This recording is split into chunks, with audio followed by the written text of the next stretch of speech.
This stretch of Madison Road in Oakley used to be known as the Design District, and Brazee Street Studios is part of a neighborhood renaissance for local art. Brazee has been around about 4 years now. It's a for-profit gallery with a store, a glass-blowing school, and string of artist studios. Let's peek at some of the work on view and meet some of the artists who make a home at Brazee.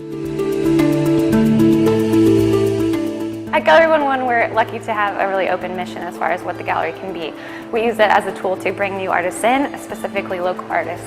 There's a lot of smaller designers who have their own spaces along this strip of Madison Road, and I think the need for studio space in a neighborhood on the east side was apparent.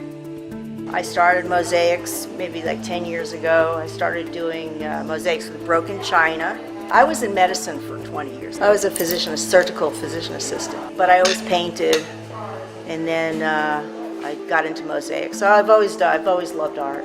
I saw this space that they were creating here, and it just looked so wonderful and bright and great neighborhood, and I love Oakley, and it's such a happy place to work. You don't feel like you're in isolation as much, so there's kind of like an energy boost that we give each other, you know? It's like, I'm sure you come to work and people are like wanting to know what you're doing and that kind of stuff, so it's a little different than if you just went to an empty room every day. I went to business school, studied accounting.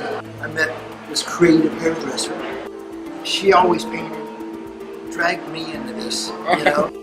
We do other things, we walk together, we exercise, we play golf, but when we're here we talk about art, we talk about colors and paint and what medium, why am I doing that, or why is he doing that.